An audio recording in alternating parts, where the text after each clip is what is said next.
Hello दोस्तों, good evening. आप सब कैसे हो? आशा है कि आप सब ठीक ठाक ही होंगे। आज हम पढ़ेंगे सेकेंड चैप्टर फिजिक्स का, गति के नियम तथा बल, यानी law of motion and force. ठीक है, इसके पहले आपको हमने यूनिट चैप्टर पढ़ाया हुआ था, यानी मेरा जो फिजिक्स का पहला चैप्टर है पॉलिटेक्निक एंट्रेंस एग्जाम में, जो मेरा फर्स्ट चैप्टर था फिजिक्स का, वो मैंने पढ़ा दिया है। उसका टेस्ट भी आपने दिया है। उसका जो न्यूमेरिकल क्वेश्चन था वो भी आपने बहुत अच्छा परफॉर्मेंस आपका रहा। ऑब्जेक्टिव भी बहुत अच्छा परफॉर्मेंस रहा आप सभी का। ठीक है, आपने सभी टेस्ट दिया था। आप चाहे बिहार पॉलिटेक्निक कर रहे हो, यूपी पॉलिटेक्निक एंट्रेंस एग्जाम की तैयारी कर रहे हो, या फिर झारखंड पॉलिटेक्निक एंट्रेंस एग्जाम की तैयारी कर रहे हो, ये सारे जो हैं, ये जो अभी हम जो पढ़ रहे हैं गति के नियम तथा बल, loss of motion and force, इसमें से 15 से 20% क्वेश्चन फिजिक्स के पूछे जाते हैं। तो इसमें धांसू ट्रिक के साथ हम लोग पढ़ेंगे और इसका फुल कॉन्सेप्ट भी समझेंगे, ताकि एग्जाम में जिस प्रकार से भी क्वेश्चन अगर घुमा के पूछे तो हम तो कॉन्सेप्ट से पढ़े हुए हैं, तो आप उसे आसानी से बना सकें, सॉल्व भी कर लें। न्यूमेरिकल है तो उसको आसानी से आप सॉल्व कर सकें। ठीक है, चलते हैं हम अपने सेकेंड चैप्टर गति के नियम तथा बल, आज हम इस वीडियो में पढ़ेंगे। ठीक है, अब हम चलते हैं मात्रक, जो मैंने इसका फर्स्ट चैप्टर में पढ़ाया हुआ था। इसमें पूछा गया भी है, तो इसलिए हम सोचे कि इसका हम इसमें रख देते हैं कि आपका रिवीजन भी हो जाए और इसमें पढ़ना भी है। तो हम इसमें पढ़ते हैं मात्रक। ठीक, तो मात्रक, चाल का मात्रक क्या है? तो मीटर प्रति सेकेंड। चाल कैसी राशि है? ठीक से मैंने आपको याद कराया हुआ था। तो चाल एक अदिश राशि है। दूरी का मात्रक मीटर, कैसी राशि है? अदिश राशि है। त्वरण यानी इसका मात्रक क्या है? मीटर प्रति सेकेंड स्क्वायर, कैसी राशि है? सदिश, बिल्कुल सही जवाब। संवेग कैसी राशि है? तो ये भी सदिश राशि है। ठीक, किलोग्राम मीटर प्रति सेकेंड। अगर आपको समझ में नहीं आ रहा है तो आप पिछला वीडियो जाके देख लीजिए, हम उसका लिंक डिस्क्रिप्शन में दे देंगे, आपको उससे समझने में आसानी से आपको समझ में आ जाएगा। ठीक है, हमारा कोणीय त्वरण कैसी राशि है? बिल्कुल सही, ये सदिश राशि है। इसका जो मात्रक है रेडियन प्रति सेकेंड स्क्वायर। ठीक, बल आघूर्ण कैसी राशि है? तो बल आघूर्ण जो है सदिश राशि है। मात्रक क्या होता है? Newton metre. आपको जो भी मैं पढ़ा रहा हूँ ये काफ़ी इंपॉर्टेंट है। आपको हम जब क्वेश्चन कराएंगे या क्वेश्चन बैंक जब कराएंगे, जो गति के नियम तथा बल के हैं, ये सारे प्रश्न पूछे गए हैं। ठीक है, तो आप इसे कलम कॉपी लेके बैठे, इसको अच्छा से नोट कर लीजिए और आप याद कर लीजिए। ठीक, वेग, वेग कैसी राशि है? देखिए, ये जो है हम इसमें ज़्यादा हम बात नहीं करेंगे, ये सब मैंने पढ़ा दिया है, ठीक से याद भी करा दिया है। जो बच्चे देखे होंगे उनको आसान लग रहा होगा, जो नहीं देखे हैं उनको काफ़ी भारी लग रहा होगा कि सर ये क्या पढ़ा रहे हैं। तो आप उस वीडियो को जाके देख लीजिए, आपको अच्छा तरीका से समझ में आ जाएगा। उसमें मैंने सारे ट्रिक से बताया हुआ, आपको कहानी की तरफ पढ़ाया हुआ है, तो आप उसको देख लीजिए उस वीडियो को। ठीक है, हम चलते हैं वेग। वेग कैसी राशि है? तो सदिश राशि है। मात्रक की बात करें तो मीटर सेकेंड, बिल्कुल सही। समय, समय कैसी राशि है? तो समय अदिश राशि है। ऐसा ही मात्रक सेकेंड। ठीक है, कोणीय वेग बराबर ए मात्रक रेडियन सेकेंड, कैसी राशि है? तो कैसी राशि है? तो सदिश राशि। ठीक, बल कैसी राशि है? सदिश राशि है। न्यूटन इसका मात्रक हुआ। ये डाइन आप सोच रहे हैं डाइन क्या है? तो सीजीएस मात्रक है। क्या मात्रक है? सीजीएस मात्रक। ठीक है, सीजीएस मात्रक क्या है? हम मात्रक चैप्टर जब पढ़ाए हुए थे तो उसमें हम आपको अच्छा से डिफिनेशन उसका और ट्रिक से याद भी कराया हुआ था। हाँ, तो उसमें बताए हुए हैं। ठीक है, आवेग, आवेग कैसी राशि है? तो सदिश राशि है। मात्रक न्यूटन सेकेंड। शक्ति कैसी, शक्ति का मात्रक क्या होता है? वाट। ये कैसी राशि है? तो ये अदिश राशि है। ठीक है, अब हम पढ़ते हैं विराम तथा गति। विराम क्या है? गति क्या है? आपको हम डिफिनेशन इसका हम बता देते हैं। ठीक है, विराम ये हो गया, यदि वस्तु की स्थिति समय के साथ साथ अपने वातावरण के सापेक्ष नहीं बदलती है तो विराम अवस्था में कही जाती है, जैसे सड़क, वृक्ष आदि। अब हम बताते हैं, सड़क जो है अपना स्थिति एक जगह से दूसरी जगह जा पाती है? नहीं ना जा पाती है, वहाँ जहाँ पे खड़ी है वहीं पर रहेगी। वृक्ष को आप ले लीजिएगा, वृक्ष अपने जगह से गति कर सकती है? नहीं कर सकती है। ठीक है, अब हम गति के बारे में पढ़ते हैं। ये कैसी गति है? ये जो है ये विराम में रहते हैं, ये गति नहीं करते हैं। ठीक है, अब हम बात करते हैं गति। गति क्या है? यानी इसको इंग्लिश में मोशन हम कहते हैं। यदि किसी वस्तु की स्थिति में अपने वातावरण के सापेक्ष समय के साथ बदलती है तो वह वस्तु गति की अवस्था में कही जाती है। ठीक ठीक है। जैसे अगर हम जैसे की बात करें तो सड़क पर दौड़ती हुई कार की स्थिति में सड़क तथा उसके आसपास लगे वृक्ष के सापेक्ष में समय के साथ बदलती है, अतः वह गतिशील अवस्था में है। देखिए, अगर आप कहीं जा रहे हैं तो जो वृक्ष है वो तो स्थित है, लेकिन आप जो गाड़ी में बैठे हुए हैं आप क्या कर रहे हैं, गति कर रहे हैं, यानी मोशन आप कर रहे हैं। समझ में आ गया। अब हम इसके बारे में कहते हैं, अतः गति तथा विराम, इसका डिफिनेशन भी आपको हम बता दिए हैं। अब इसका अंतर भी क्या होगा हम बता देंगे, ठीक है। अतः गति तथा विराम अपेक्षिक होते हैं। कार में बैठे हुए मनुष्य के सापेक्ष दौड़ते हुए कार भी स्थिर है, लेकिन सड़क पर खड़े मनुष्य के सापेक्ष वह कार क्या है, गतिशील है। हमने क्या बताया, जो सड़क पे जो चल रहे हैं सड़क भी स्थित है, लेकिन आप गतिशील है, आप ट्रेवल्स कर रहे हैं ना, ठीक। अब हम बात करते हैं दूरी और तथा विस्थापन, ठीक है। अब दूरी क्या है अब पढ़ते हैं। ये बहुत कॉन्सेप्ट से मैं पढ़ा रहा हूँ, एकदम मतलब एकदम जीरो से एकदम आपको हम शुरू किए हुए हैं। अगर आपको अच्छा है, आप जानते हैं तो बहुत अच्छा है, और नहीं जानते हैं तो आप इस वीडियो में सीख लीजिएगा, ठीक। वस्तु के द्वारा किसी भी समय अंतराल में तय किए गए मार्ग की संपूर्ण लंबाई, ठीक है, संपूर्ण लंबाई को चली गई दूरी कहते हैं, ठीक है। अतः यह किसी पिंड के द्वारा प्रारंभिक तथा अंतिम स्थितियों के बीच में वास्तविक पथ पर तथा तय की गई लंबाई है, चित्रानुसार। देखिए, आपको हम चित्र भी इसमें डायग्राम भी सेट कर दिए हैं ताकि आपको समझने में आसानी हो। अब हम इसमें डायग्राम में हम देखते हैं, ठीक है। यहाँ से हम अपना जो है यहाँ से चलना प्रारंभ करते हैं, एक्स वाई, फिर यहाँ गए, फिर जेड, हमको पहुँचना कहाँ है, आपको एल तक पहुँचना है, ठीक है। आपको एल तक पहुँचना है ना। तो देखिए यहाँ आपका ये हो गया, क्या लंबाई आपका कहाँ हो गया, यहाँ पे हो गया। अब ऐसा नहीं कीजिएगा कि यहाँ से आए यहाँ पे आपको ये लंबाई नहीं हुआ, जो आपने टोटल जो ट्रेवल्स किए हैं, देख रहे हैं, यहाँ से फिर आए, फिर यहाँ आए, फिर यहाँ आए, ठीक है। तो जो आप टोटल जो ट्रेवल्स किए हैं वो आपका दूरी हो गया। दूरी कैसी राशि है, तो दूरी एक अदिश राशि है। अब हम बात करते हैं विस्थापन। जो मैंने आपको ऐसे बताया ना, अब विस्थापन के बारे में हम पढ़ते हैं। वस्तु की अंतिम स्थिति तथा प्रारंभिक स्थिति के बीच में सीधी दूरी वस्तु का विस्थापन कहते हैं। ये देखिए, ऐसा हमारा विस्थापन है, ठीक है। तो हम यहाँ से चले यहाँ तक चले, तो ये जो है ये वाला, ये हमारा विस्थापन हो गया, यानी तिरछा। देखिए यहाँ से आपने चला, जैसे मैंने बताया हुआ है इसमें, ठीक है। ए हो गया, बी हो गया, सी हो गया। आप समझिए, चित्र में एक पिंड ए बी और बी सी तक जाता है, देख रहे हैं, ए बी तक जाता है, फिर बी सी तक जाता है, ए से बी तक जाता है, फिर बी से सी तक जाता है। और ए सी क्या है इसका, ये क्या है, तो आपका ये हो गया आपका विस्थापन, ठीक। यानी आखिरी छोर और ये जहाँ से शुरू हुआ था उसकी दूरी को ही क्या कहते हैं, विस्थापन कहते हैं, ठीक।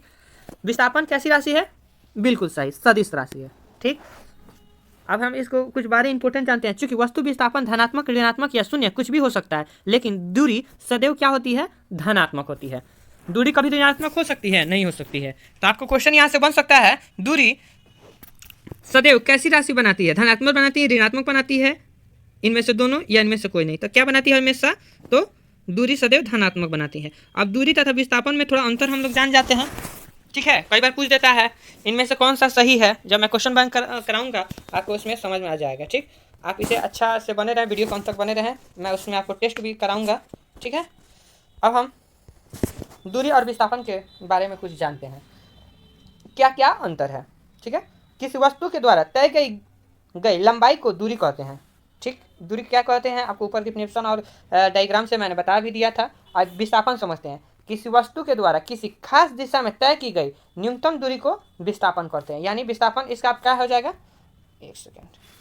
अगर हम बात करें इसमें विस्थापन कौन सा होगा, ये मान लीजिए ए हो गया, ये मान लीजिए बी हो गया, ये मान लीजिए हमारा सी हो गया। तो इसमें विस्थापन क्या हो जाएगा बताइए, बिल्कुल सही, ए और सी इसका जो हो जाएगा विस्थापन हो जाएगा, ठीक। कैसी राशि है दूरी, तो दूरी एक अदिश राशि और विस्थापन सदिश राशि है, ठीक। दो स्थिर वस्तु के बीच में दूरी होती है लेकिन विस्थापन नहीं होती है।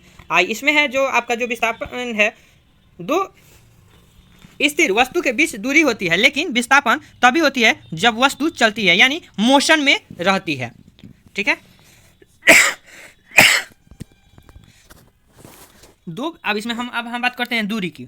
दो बिंदुओं के बीच की दूरी पथ के लिए भिन्न भिन्न हो सकती है, लेकिन इसमें जो है विस्थापन में दो बिंदुओं के बीच विभिन्न विस्थापन हमेशा क्या रहती है, नियत रहती है, ठीक है। अब हम पढ़ेंगे विमाएँ यानी डायमेंशन। ठीक है, आपको ये काफ़ी इंपॉर्टेंट है विमाएँ। ऐसा कोई भी एग्ज़ाम नहीं है, मतलब जब भी इंट्रेंस एग्ज़ाम, अगर पॉलिटेक्निक के इंट्रेंस एग्ज़ाम में बात करें तो विमाएँ से फिजिक्स में एक क्वेश्चन जरूर ही पूछे जाते हैं, ये काफ़ी इंपॉर्टेंट है। ठीक है, अब हम जानते हैं विमाएँ क्या है, यानी डायमेंशन। आपने 10th में पढ़ा होगा, ठीक है, लेकिन उससे हम थोड़ा और कुछ जानना चाहते हैं। जैसे आपने पढ़ा हुआ था विमाएँ एलिमेंटी क्या होता है, एल का क्या अर्थ होता है, एम का क्या अर्थ होता है, टी का क्या होता है, ये सारे मैं बताऊंगा। ठीक है, आपको इतना मैं कॉन्सेप्ट के साथ और धांसू ट्रिक के साथ पढ़ा दूंगा ना कि एग्ज़ाम कैसा भी हो, प्रश्न कैसा भी हो, अगर विमाएँ के बारे में पूछे जाएँ, मात्रक के बारे में पूछा जाए, तथा बल तथा जो अभी चैप्टर हम पढ़ रहे हैं, कोई अगर हम जो आप हमारे से पढ़ लीजिएगा, एग्ज़ाम में दावा है कि कोई भी प्रश्न नहीं छूटेंगे। ठीक, भौतिक राशियों की व्युत्पन्न मात्रक प्राप्त करने के लिए मूल मात्रकों पर जो घातें लगाई जाती है उन्हें इस राशि की विमाएँ कहते हैं, जैसे लंबाई, द्रव्यमान, समय तथा ताप। ठीक है, इसको हम संकेत क्या चीज़ से कहते हैं, अगर हम बात करें लंबाई को तो एल से करते हैं। ठीक है, द्रव्यमान का जो हो गया उसको हम क्या चीज़ से इंडिकेट करते हैं, एम से करते हैं। समय का जो हो गया उसको क्या चीज़ से इंडिकेट करते हैं, टी से करते हैं। ठीक है, और जो ताप है उसको क्या चीज़ से इंडिकेट करते हैं, तो क्यू से हम उसको इंडिकेट करते हैं। ध्यान रखिएगा, ये सारे जो होंगे सारे ये स्मॉल में नहीं होंगे, कैपिटल में होंगे। ओके, ठीक है, यदि किसी भौतिक, ये समझ गए, यदि किसी भौतिक राशि को की विमाएँ लंबाई p, द्रव्यमान q, ठीक है, समय r, ठीक, तथा ताप s हो तो उस राशि की विमाओं को निम्नलिखित प्रकार से लिखी जाती है। देखिए आपको हम दिखा दे रहे हैं, ऐसे लिखी जाती है। देखिए l के पावर p, m के पावर q, t का पावर r, q के पावर s। ठीक है, ये आपका s है। ठीक है, q का जो पावर है ये आपका s है। ओके, अब हम पढ़ते हैं, इसे उस राशि को विमीय सूत्र भी कहते हैं। ठीक है, विमीय सूत्र पूछ देता है, कई बार एग्जाम में पूछे गए हैं, ये पॉलिटेक्निक एंट्रेंस एग्जाम का काफ़ी फेवरेट क्वेश्चन है, विमीय सूत्र पूछ देगा। अब हम पढ़ते हैं लंबाई, चौड़ाई, मोटाई, ठीक है, दूरी एवं विस्थापन। इसका सूत्र क्या हो गया, लंबाई, विमाएँ क्या हो गई, एल। क्षेत्रफल का अगर बात करें तो इसका जो सूत्र होगा क्षेत्रफल निकालने के लिए देगा, इसमें हम ये सूत्र भी कर दिए हैं, इंक्लूड कर दिए हैं, ताकि आपको साथ साथ ये भी आपको याद होता चले। आगे न्यूमेरिकल जब बनाएंगे तो इस सूत्र का काफ़ी उपयोग होगा। ठीक, तो क्षेत्रफल का आपका क्या हो जाएगा, लंबाई गुना चौड़ाई, विमाएँ क्या हो जाएंगी, तो एल स्क्वायर। ठीक है, अब हम बात करते हैं आयतन का। आयतन का क्या हो जाएगा फॉर्मूला, लंबाई गुना चौड़ाई गुना ऊंचाई, इसका जो फॉर्मूला क्या हो जाएगा, एल क्यू। ठीक है, द्रव्यमान का क्या हो जाएगा, तो द्रव्यमान का जो फार्मूला हो जाएगा, यानी द्रव्यमान का मास, यानी इंग्लिश में मास कहते हैं, इसका फार्मूला द्रव्यमान का द्रव्यमान ही होगा। ठीक है, इसका विमाएँ क्या हो जाएगी, एम, टाइम का टाइम, विमाएँ टी। ठीक है, घनत्व की अगर बात करें तो घनत्व का जो फार्मूला हो जाएगा द्रव्यमान, ठीक है, चाल, चाल का सूत्र क्या हो जाएगा, अगर चाल पूछे जाए तो आपका हो जाएगा दूरी बट्टा समय अंतराल। ठीक, इसका फार्मूला अगर विमाएँ की बात करें तो एल टी माइनस 1 इसका फार्मूला हो जाएगा। त्वरण, त्वरण का जो हो जाएगा, त्वरण का इसका जो फार्मूला हो जाएगा वेग में परिवर्तन तथा समय बटा समय अंतराल। इसका अगर इसके विमाएँ सूत्र की अगर बात करें तो एल टी माइनस 2।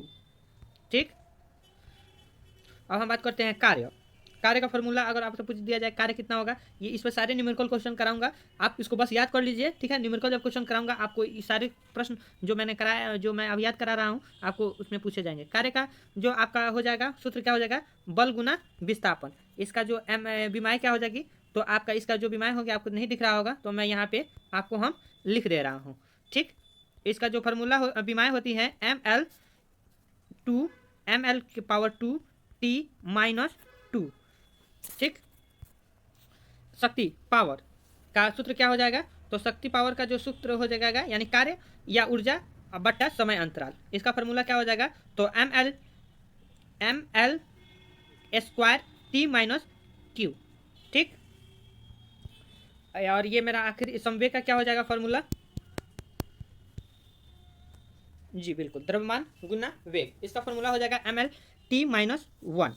आवेग का फॉर्मूला क्या होता है? तो आवेग का जो होगा फॉर्मूला बल गुना समय अंतराल, ठीक, ml/t-1। आजकल मीटर सेकेंड के स्थान पर मीटर सेकेंड यानी ऐसे हम लोग आजकल हम यूज करते हैं -1 हो जाता है। इसी प्रकार प्रति स्थान पर का घात -1 लगाया जाता है, ठीक है। अब हम चाल और वेग में अंतर हम जान लेते हैं, ठीक है। वीडियो कैसा लग रहा है? अच्छा लग रहा है तो प्लीज़ इसे अपने दोस्तों के पास शेयर कीजिए और एक छोटा सा लाइक कर दीजिए, ठीक है। अब हम पढ़ते हैं चाल। किसी भी राशि में इकाई समय में तय की गई दूरी क्या कहलाता है? चाल कहलाता है। और वेग क्या है? निश्चित दिशा की इकाई में समय में तय की गई दूरी को क्या कहते हैं? वेग कहते हैं, ठीक है। जो सर पैसा लेकर भी पढ़ाते हैं ना, उतना आपको एकदम बेसिक से शुरू नहीं करते हैं। जो ऑनलाइन जो काफ़ी सारे टीचर हैं, ऑल इन 84/54 भी इस साल सभी बच्चों के लिए फ्री किया हुआ है। इस साल सभी बच्चों को फ्री में पढ़ाएगा ऑल इन 84/54, ठीक। जो कंटेंट आप पैसा से लेते हैं वो सारे कंटेंट आपको फ्री में दिया जाएगा ऑल इन 84/54 की तरफ से, ठीक है। अब हम बात करते हैं चाल में। इसे स्थान परिवर्तन की दर कहते हैं। अब विस्थापन की दर को वेग कहते हैं, ठीक। अब चाल का फॉर्मूला क्या होती है? तय की गई दूरी, आपको हम बताए भी हुए थे, और बटा समय। अब वेग क्या हो जाएगा? विस्थापन भागा समय। ये कैसी राशि है? चाल कैसी राशि है? अदिश राशि है। और वेग कैसी राशि है? तो सदिश राशि है। हम पांचवा पढ़ते हैं, गतिशील पिंड की चाल ऋणात्मक या शून्य नहीं हो सकता है, परंतु वेग में गतिशील पिंड वेग कभी भी ऋणात्मक तथा शून्य हो सकता है। समझे? अगर किसी भी प्रकार का अगर आपको दिक्कत हो रहा है, कमेंट बॉक्स खुला हुआ है, ठीक है, आप हमें कमेंट कीजिएगा, ठीक। अब हम पढ़ते हैं औसत चाल। औसत चाल क्या है? Average speed. किसी भी वस्तु, देखिए, किसी भी वस्तु द्वारा इकाई समय में तय की गई कुल दूरी को औसत चाल कहते हैं। यानी इसका जो औसत चाल का फॉर्मूला क्या हो जाएगा आपका? तो औसत चाल का जो फॉर्मूला हो जाएगा विस्थापन, ठीक है, विस्थापन औसत चाल। आप समझिए औसत चाल में होता क्या क्या है? तो औसत चाल में विस्थापन और समय होता है, ठीक। तो इसका फॉर्मूला आपका यहाँ पे है, विस्थापन बट्टा समय, ठीक। देखिए अब यहाँ पर हम पढ़ते हैं, जब वस्तु के भिन्न भिन्न चालों के समान दूरी तय करती है तो उसे हम क्या कहते हैं? औसत चाल, ठीक है। नियम और औसत चाल कैसे निकालते हैं इस सबको नियम हम पढ़ते हैं। फार्मूला कौन सा यूज कहाँ होगा? यदि किसी वस्तु की किसी दूरी में भी चाल से तय करती है तथा उतनी ही दूरी v2 के चाल से तय करती है तो संपूर्ण यात्रा उसकी औसत चाल क्या होगी? ये आपको ऐसा क्वेश्चन कराया जा सकता है, जैसे देखिए, यदि किसी वस्तु की दूरी यहाँ पर लिख देगा आपको 5 मीटर चाल से तय करती है तथा उतनी ही दूरी v2 चाल से तय करती है, यानी ये 5 के जा रही है, ये 10 के स्पीड से जा रही है, मैंने दूरी तय कर रही है, तो संपूर्ण यात्रा का औसत क्या होगा? तो संपूर्ण यात्रा के इसके लिए ये फार्मूला आपको यूज करना होगा, 2v1 या और v2 बट्टा v1 प्लस v2, ठीक। अब हम दूसरा नियम के बारे में पढ़ते हैं। जब वस्तु भिन्न भिन्न चालों से समान समय तक चलती है, देखिए अब समान तय माने समय तक चलती है, यदि यात्रा के पूर्व आधे समय में वस्तु के चाल v1 तथा यात्रा के दूसरे आधे समय के वस्तु की चाल v2 हो तो संपूर्ण यात्रा का औसत चाल क्या हो जाएगा? फॉर्मूला तो यहाँ v1 प्लस v2, ठीक है, बट्टा 2 हो जाएगा इसका फॉर्मूला, ठीक। अब हम अगला टॉपिक पढ़ते हैं, त्वरण। त्वरण क्या है? ठीक है, त्वरण क्या है? समय के वेग परिवर्तन की दर को त्वरण कहते हैं। त्वरण का फॉर्मूला आपको हम याद करा दिए ही हैं, तो वेग में परिवर्तन तथा बटा समय। त्वरण ए से निरूपित किया जाता है, ठीक है। चूंकि वेग सदिश राशि है इसलिए त्वरण भी एक सदिश राशि है, इसे ए से भी निरूपित कर सकते हैं। यदि किसी वस्तु का वेग 30 सेकेंड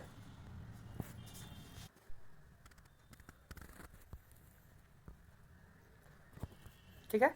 अब यदि देखिए यहाँ पढ़ते हैं, यदि किसी वस्तु का वेग t1 सेकेंड तथा v1 तथा t2 सेकेंड में v2 हो, ठीक हो, तो त्वरण क्या होगा? v2 यहाँ पे दिया होगा v2 minus v1 t2 minus t2। ये काफ़ी इंपॉर्टेंट सूत्र है, आप इसको नोट कर लीजिए, जब न्यूमेरिकल में पढ़ाऊंगा तो ये सूत्र का आपको ज़रूरत पड़ेगा, ठीक। त्वरण का एसआई मात्रक क्या होता है? तो त्वरण का एसआई मात्रक मीटर प्रति सेकेंड स्क्वायर होता है। ठीक है, तो इसे मीटर सेकेंड, देखिए ऐसे लिखते हैं, मीटर सेकेंड माइनस 2 के रूप में लिखा जाता है। ठीक, अब हम पढ़ते हैं गति संबंधित ग्राफ। ये जो है अभी जो ये नया है, ये 3 साल से करीब पूछ रहा है ग्राफ के बारे में, पहले नहीं पूछता था, लेकिन बिहार पॉलिटेक्निक हो, यूपी पॉलिटेक्निक हो या झारखंड पॉलिटेक्निक हो, हर एक बार एक क्वेश्चन इसमें से बार बार पूछ ही दे रहा है। ठीक है, तो हम इसके बारे में हम जान लेते हैं। आगे मुख्य तथ्य क्या क्या है, आगे ग्राफ है क्या, ये सारे बातों को हम कॉन्सेप्ट एकदम जीरो से हम शुरू कर रहे हैं। ठीक, दो राशियों के बीच संबंध की जानकारी देने वाले चित्र को ग्राफ कहते हैं। समझ गए? ग्राफ आप किसे कहते हैं? जिन दो राशियों के बीच ग्राफ खींचा गया होता है उसे चर राशि कहते हैं। उनमें एक राशि ऐसी होती है जिसे इच्छा अनुसार बदला जा सकता है। ठीक है, इसे स्वतंत्र चर राशि भी कहते हैं तथा दूसरी चर राशि परतंत्र चर राशि कहते हैं। अब हम समझते हैं, ग्राफ खींचने के लिए दो परस्पर लंबवत रेखा खींची जाती है। जो लंबवत, जैसे मान लीजिए आपका ये ग्राफ हुआ, आपको समझा देते हैं। ये जो आपका ग्राफ हो गया, तो ये वाला भी बड़ा और ये वाला, दोनों का जो आपका जो ये होना चाहिए लंबाई, दोनों का बराबर ही होना चाहिए। अब ऐसा ना हो कि इसका इधर यहाँ तक खींच दिए और इसका यहाँ तक खींच दिए, यहीं तक खींचे, तो ये ग्राफ मेरा गलत हो जाएगा। ठीक है, अब हम पढ़ते हैं समय दूरी ग्राफ, यानी टाइम डिस्टेंस ग्राफ हम पढ़ते हैं। यदि किसी वस्तु स्थिर है तो उसका समय दूरी ग्राफ एक्स अक्ष के समानांतर एक सीधी रेखा होगा, जैसे यहाँ बताया गया है। देखिए, ये हमारा वाई, ये हो गया, ये आपका समय हो गया, ये हो गया आपका एक्स अक्ष, ये हो गया वाई अक्ष। अगर ये आपका हो गया दूरी और ये हो गया आपका समय। ठीक है, तो अगर ऐसा आपको ग्राफ दे एकदम सीधा स्ट्रिक्ट, अगर आपको सीधा अगर देखिए यहाँ पे आपको हम दिखा देते हैं, अगर आपको सीधा एकदम स्ट्रिक्ट अगर आपको दे रहा है तो आप समझिएगा ये आपको क्या चीज़ बताना चाह रहा है। जी बिल्कुल, समय के बारे में बता रहा है। ठीक, अब दूसरा हम जानते हैं, यदि किसी वस्तु समान समय में समान दूरी तय कर रही है तो उसका समय दूरी ग्राफ समय अक्ष की झुकी हुई तथा सरल रेखा होगी। देखिए, जैसे देखिए यहाँ हम बताए हुए हैं। ठीक है, यह हमारा वाई अक्ष हो गया। ठीक है, ये हमारा एक्स अक्ष हो गया। अगर आपको ऐसे दिया हुआ है, झुका हुआ दे रहा है, तो आपको समझ लेना चाहिए, ठीक है, कि ये आपको क्या बताना चाह रही है, समय और दूरी के बारे में बता रही है। आपको क्वेश्चन यहाँ पूछ देगा, ग्राफ दे देगा, जैसे ये ग्राफ दिया हुआ है। अब यहाँ आपको ये देखिए, यहाँ पे ये ग्राफ दे देगा और पूछेगा इसमें आपको क्या दिख रहा है, माने क्या मतलब डिनोट कर रहा है। ठीक है, समान समय में समान दूरी, यहाँ पे आपका क्या कर रहा है, ये समान समय में समान दूरी तय कर रहा है। ठीक, अगला मेरा है, यदि किसी वस्तु समय दूरी ग्राफ एक वक्र के रूप में, इसका अर्थ यह है कि वस्तु असमान चाल से तय कर रही है, माने ऐसे होगा तो असमान चाल से दूरी तय कर रही है। समान चाल से कैसे दूरी करेगी आपको हम बता दिए हैं। तथा अब हम आते हैं अपना आखिरी है 4, नियम इसका 4 है, अधिक ढाल वाली रेखा अधिक स्वरूप चाल को तथा कम ढाल वाली रेखा कम समरूप चाल प्रदर्शित करती है। उदाहरण के लिए आपको हम नीचे दिए हैं ए बी चाल। देखिए यहाँ पे ये आपका दूरी हो गया और ये आपका जो हो गया समय हो गया, ये ए बी, ये आपका ग्राफ हो गया। ठीक है, यानी ए अधिक चाल से जा रहा है तथा बी कम चाल से जा रहा है। ऐसे देगा ना, तो ये आप समझ जाइएगा, एक अधिक जा रहा है चाल से, एक कम मतलब चाल से जा रहा है। ठीक है, समय दूरी ग्राफ का उपयोग कहाँ कहाँ आपका उपयोग कर सकते हैं। ठीक है, तो चाल ज्ञात करने में, किसी समय वस्तु की स्थिति ज्ञात करने में तथा त्वरण ज्ञात करने में इसका उपयोग किया जाता है। अब चाल समय ग्राफ का उपयोग को हम जानते हैं, त्वरण ज्ञात करने के लिए आपको हम बता ही दिए हैं। ठीक है, अब हम पढ़ते हैं बल यानी फोर्स। फोर्स क्या है, व्हाट इज अ फोर्स? बल वह भौतिक कारण जो किसी वस्तु पर लगाकर उसकी विराम की अवस्था अथवा सरल रेखा के एक समान गति अवस्था में परिवर्तन लाता है अथवा लाने की चेष्टा करता है। ठीक है, उसे हम बल कहते हैं। बल लगातार किसी वस्तु आकृति और आकार में परिवर्तन लाया जा सकता है। जैसे हवा से भरे बैलून को यदि एक हाथ से जोर से दबाया जाता है तो उसकी आकृति और आकार दोनों बदल जाते हैं। जैसे आप बैलून लेते हैं, बैलून को आपने फुलाया, उसमें हवा आपने भरा और मैंने पूरा नहीं भरिए, आधा भरिए, और उसको जब आप दाबिएगा तो उसका आकार में परिवर्तन होता है कि नहीं होता है? आप जहाँ दाबिएगा वहाँ कुछ ज़्यादा ही फूल जाएगा। ठीक, आपने किया है तो कमेंट कीजिएगा। ठीक, ये एक्सपेरिमेंट। अब हम पढ़ते हैं बल के मात्रक। बल का जो मात्रक क्या होता है? तो न्यूटन होता है। बल का जो न्यूटन होता है इसे क्या चीज़ से सूचित करते हैं? तो एन से सूचित हम करते हैं। ठीक है, बल। अब हम पढ़ते हैं न्यूटन। बल की खोज किसने किया हुआ था? तो न्यूटन ने किए हुए थे। ठीक है, एक न्यूटन बल वह, देखिए, एक न्यूटन बल वह बल है जो 1 किलो द्रव्यमान की किसी वस्तु में 1 मीटर प्रति सेकेंड के त्वरण उत्पन्न कर देता है। यानी 1 न्यूटन बराबर 1 किलोग्राम मीटर प्रति सेकेंड स्क्वायर। सीजीएस मात्रक क्या होता है? तो सीजीएस मात्रक क्या होता है? तो डाइन होता है। अब एक डाइन में कितना होता है? मात्रक चैप्टर में आपको हम पढ़ाए हुए थे, बिल्कुल सही, 10 के पावर 5 डाइन। बल एक अन्य मात्रक किलोग्राम भार है, गुरुत्वीय मात्रक भी इसे कहते हैं। 1 किलोग्राम भार उस बल के बराबर होता है जो 1 किलोग्राम वस्तु के गुरुत्वीय के कारण लगता है। 1 किलोग्राम में जो लगता है बल वही यहाँ पे है गुरुत्वीय बल, यानी द्रव्यमान गुना गुरुत्वीय त्वरण, यानी mg, छोटा m और छोटा g, आप यहाँ पे ध्यान रखिएगा। ठीक है, 9.8 किलोग्राम प्रति सेकेंड बराबर 9.8 न्यूटन सेकेंड। ये आपका जो गुरुत्वीय है ये आपका इतना होता है 9.8 सेकेंड। अतः एक बल और उसका मात्रक न्यूटन होता है, द्रव्यमान m का मात्रक किलोग्राम होता है, इसलिए g बराबर इसका फॉर्मूला हो जाएगा W बटा m। अब हम बात करते हैं टाइप्स ऑफ फोर्स, यानी बल कितने प्रकार के होते हैं। तो बल मुख्यतः 2 प्रकार के लगाए जाते हैं, खींचने के रूप में अथवा धकेलने के रूप में। बल मुख्यतः 4 भागों में विभाजित किया गया है। सभी प्रकार बल इसके अंतर्गत आते हैं। ये हमारा बल हो गया गुरुत्वाकर्षण बल, विद्युत चुंबकीय बल, दुर्बल या क्षीण बल तथा प्रबल बल। ये जो चारों है ना, अब इस पे आपको न्यूमेरिकल बनेगा, ये चारों प्रश्न पर न्यूमेरिकल बनेगा, जो आप एग्जाम में हर एक बार, चाहे बिहार को, यूपी को या झारखंड को, 1 से 2 प्रश्न रहेंगे। तो इसको हम अगले वीडियो में हम इसको पढ़ेंगे। अगर आपको वीडियो अच्छा लगा हो तो आप लाइक कर दें और अपने दोस्तों के पास प्लीज़ इसको शेयर करते हैं। मिलते हैं अगले वीडियो में, तब तक के लिए धन्यवाद। केमिस्ट्री जो है हमारे प्रियंका मैम पढ़ाएंगी, जो अभी उनका भी फर्स्ट चैप्टर चल रहा है, एकदम 0 से चल रहा है। तो प्लीज़ इस वीडियो को एकदम आग की तरह फैला दीजिए ताकि वो भी बच्चे देख सकें जो पॉलिटेक्निक एंट्रेंस एग्ज़ाम की तैयारी कर रहे हैं।